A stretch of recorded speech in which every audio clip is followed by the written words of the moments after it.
Welcome to 10th की पढ़ाई। तो आज हम करने वाले हैं क्लास 10 का chapter number 3 metals and non metal, जो बिल्कुल न्यू चैप्टर है और यह है आपकी केमिस्ट्री से।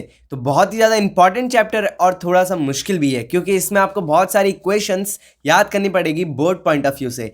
तो यह है इस चैप्टर का फर्स्ट पार्ट, जिसमें हम फिजिकल प्रॉपर्टीज़ पढ़ने वाले हैं मेटल्स एंड नॉन मेटल्स की, और कुछ इंपॉर्टेंट थिंग्स भी जो आपको इस चैप्टर के लिए पता होनी चाहिए। तो शुरू करते हैं बिना किसी देरी के लिए physical properties of metals and non metal. तो देखते हैं। तो मेटल्स देखते हैं। मेटल्स जो होते हैं वो लस्चरस होते हैं, मतलब कि उनका जो सरफेस होता है वो शाइनी होता है। तो शाइनी वर्ड को हम रिप्लेस करते हैं लस्चरस के लिए। मेटेलिक लस्चरस हमारे मेटल्स में होता है, लेकिन जो नॉन मेटल्स होते हैं वो डल इन अपीयरेंस होते हैं सिर्फ। अब देखो, इस जो ये वीडियो है इसमें आपको कुछ चीज़ें मिलेंगी, जैसे कि कोई कंडक्टर होगा, जैसे कि यहाँ पे अगर मैं देखूँ डल इन अपीयरेंस एक्सेप्ट आयोडीन। जो हमारा आयोडीन होता है वैसे तो वो नॉन मेटल होता है, लेकिन उसमें क्या होता है, लस्टर होता है, मतलब कि वो शाइन करता है। ठीक है, तो अब ये मतलब नहीं कि इसके बिहाफ पर हम उसे मेटल्स में डाल देंगे, नहीं। इस वाली मतलब लस्टरस वाली प्रॉपर्टी को छोड़कर इसकी जितनी भी प्रॉपर्टीज हैं वो सब किससे मैच करते हैं, नॉन मेटल्स के लिए। जो क्राइटेरिया एक नॉन मेटल के लिए होना चाहिए वो सब कौन फुलफिल करता है, आयोडीन करता है, लेकिन लस्टरस को छोड़कर।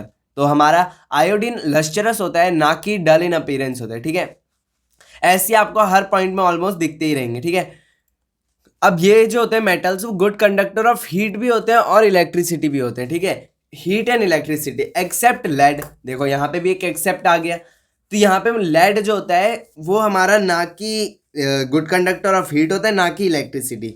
और ये भी आपके एमसीक्यू में पूछ सकता है कि best conductor of heat and electricity क्या है, तो आपको लिखना है सिल्वर, या आपको टिक लगाना है सिल्वर पे। ठीक है, अब देखो नॉन मेटल जो होता है bad conductor of heat and electricity. Bad conductor of heat and electricity most of the non metals होते हैं, सारे नहीं लेकिन ज़्यादातर होते हैं। एक को छोड़ के, क्या है उसका नाम, ग्रेफाइट। अब ग्रेफाइट जो होता है ना हीट का अच्छा कंडक्टर नहीं होता, लेकिन आपने देखा होगा कि वो इलेक्ट्रिसिटी का गुड कंडक्टर होता है। यहाँ पे हम हीट और इलेक्ट्रिसिटी दोनों की बात करें, इसलिए हमारे यहाँ पे एक्सेप्शन में ग्रेफाइट आया, लेकिन अगर सिर्फ इलेक्ट्रिसिटी का नाम लिया जाता तो यहाँ पे ग्रेफाइट का नाम नहीं आता।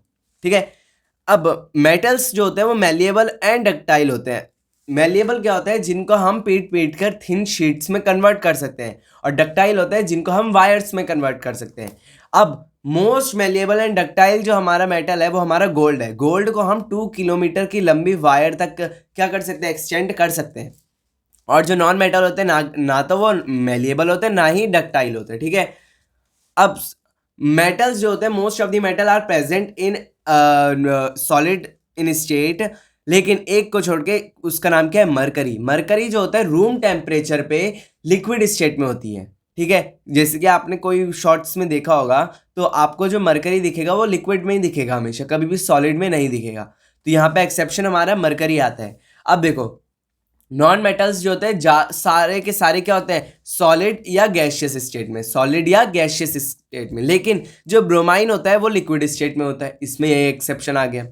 ठीक है, मेटल्स जो होते हैं वो सोनोरस होते हैं, लेकिन मतलब कि वो क्या करते हैं, साउंड प्रोड्यूसर होते हैं। अगर हम मेटल्स को बजाएंगे तो वो साउंड प्रोड्यूस करते हैं, लेकिन अब आप कहोगे कि जो नॉन मेटल होते हैं, जैसे कि आप मान लो प्लास्टिक होता है, उसको बजाएंगे तब भी तो हमारा आवाज़ आती है, लेकिन मेटल जितनी आवाज़ नहीं आती। मेटल की अगर आप एक थाली भी नीचे गिराओगे ना बहुत तेज़ आवाज़ आएगी, लेकिन अगर आप प्लेट गिरा दो उसकी किसकी, प्लास्टिक की, तो उतनी आवाज़ नहीं आएगी। तो इसमें हम क्या लिखेंगे, नॉन सोनोरस। अब जो मेटल्स होते हैं उनका मेल्टिंग पॉइंट और बॉइलिंग पॉइंट बहुत हाई होता है। ठीक है, जैसे कि आप टंगस्टन देखोगे तो क्या होता है उसका 1800 कुछ होता है। ठीक है, तो मेटल्स का मेल्टिंग और बॉइलिंग पॉइंट हाई होता है, लेकिन नॉन मेटल्स का क्या होता है, लो होता है। अब एक और टॉपिक आता है हमारा allotropes of carbon. Allotropes of carbon मतलब कि कार्बन के कुछ मेटल्स कह लो या थिंग्स कह लो। ठीक है, allotropes having same chemical property but different physical property.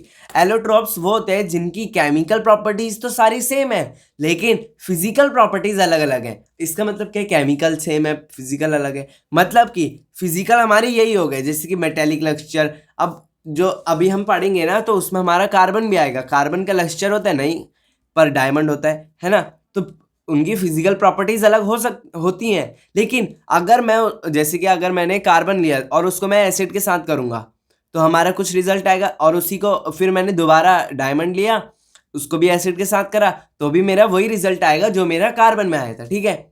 Carbon नहीं मतलब ग्रेफाइट, ग्रेफाइट भी कार्बन से बनता है, डायमंड कार्बन से बनता है, और बक मिनिस्टर फ्लोरेंस भी हमारा किससे बनता है, कार्बन से ही बनता है। इन तीनों की केमिकल प्रॉपर्टीज बिल्कुल सेम होती है, लेकिन क्या अलग होता है, फिजिकल प्रॉपर्टीज। ग्रेफाइट ब्लैक होता है, डायमंड शाइनी होता है, बिल्कुल कितना चमकता है ना।